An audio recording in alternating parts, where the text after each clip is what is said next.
नमस्कार मित्रों, मैं आचार्य सुशील शर्मा आज आपको कई ऐसे चमत्कारी और प्रभावशाली टोटके बताने जा रहा हूं, जिसे कोई भी महिला जिनका विवाह हो गया हो वह अपनाए तो निश्चित ही उनको संतान की प्राप्ति होगी, संतान का सुख मिलेगा। इसमें कोई संदेह नहीं है। यह सभी उपाय जो है तंत्रोक्त हैं और कुछ अथर्ववेद इत्यादि से लिए हुए हैं। यह अद्भुत टोटके आपको बंध्या होने से बचा सकते हैं।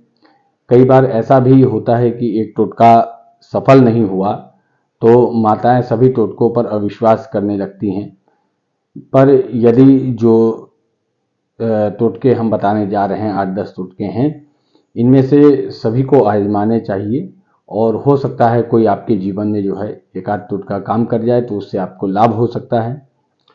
कुछ रोग तो स्त्री पुरुष बाल वृद्ध सभी को समान रूप से आक्रांत करते ही हैं। कुछ रोग ऐसे भी होते हैं जो नारी की जीवनचर्या, उपांगों की बनावट, मासिक धर्म के आवर्तन तथा कभी कभी गर्भ धारण करने या सामान्य होने की स्थिति के कारण केवल उन्हें ही अपने चंगुल में फंसाए रखते हैं। अतः स्त्री के विशिष्ट रोगों में प्रभावी टोटकों का उल्लेख हम आपको बताने जा रहे हैं, जिससे निश्चित ही हर महिला इन टोटकों को अपनाकर गर्भिणी हो सकती हैं।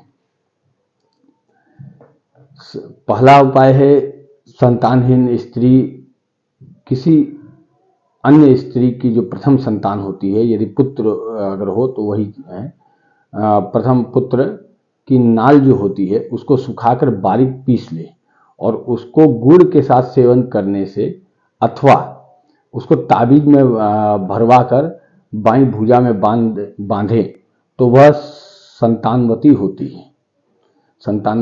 जाती है। दूसरा उपाय है किसी बच्चे का दूध का जो दांत गिरते हैं, तो दूध का दांत गिरते समय वह वंध्या स्त्री जो होती है जिसको संतान नहीं होती है, वह उसे अपने हाथ में ले लें। दांत को पृथ्वी का स्पर्श न करने दें, भूमि पर गिरना नहीं चाहिए। वह दांत गिरने से पहले ही आप उसे ले लें और उसके बाद नए सफ़ेद सूती कपड़े में रखकर कमर में बांधकर रतिक कर्म में यदि प्रवृत्त होती हों तो वह स्त्री निश्चित ही गर्भाधान करती हैं, अर्थात वह संतानवती होती है।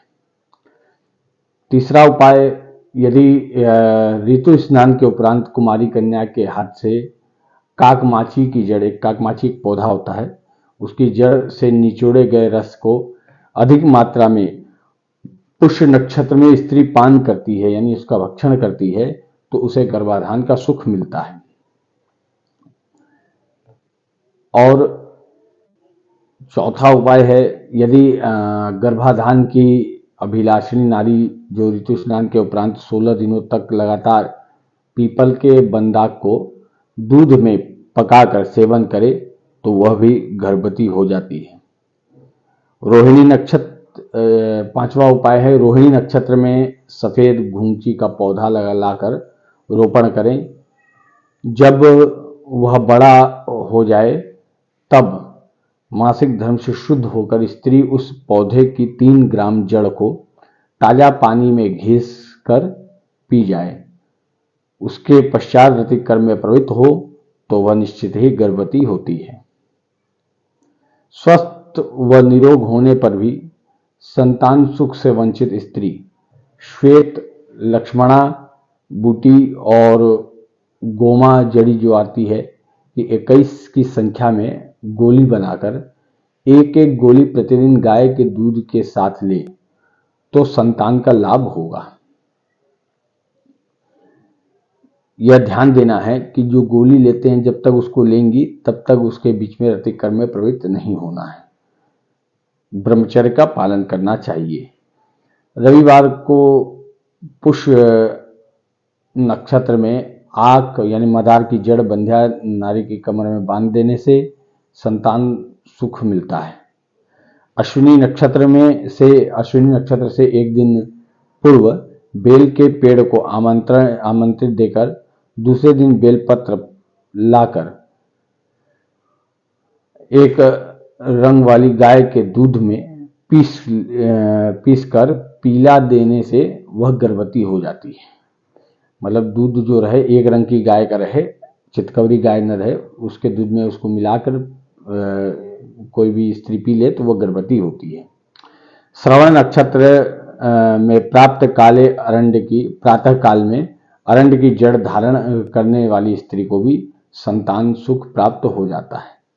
तो यह सभी विषय जो है रुद्र यामल तंत्र के अंतर्गत आते हैं और रुद्र यामल साथ ही अथर्ववेद की कुछ जड़ी बूटियां इसमें सम्मिलित हैं, वह भी है।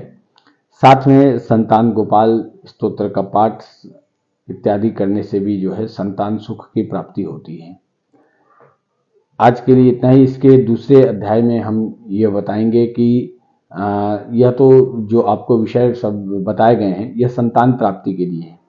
अब आगे के विषय में आपको बताएंगे कि पुत्र प्राप्ति के लिए किन जड़ों का या किन जड़ी बूटियों का हम लोग को सेवन करना चाहिए, कैसे करना चाहिए, यह आगे आपको वीडियो में बताया जाएगा।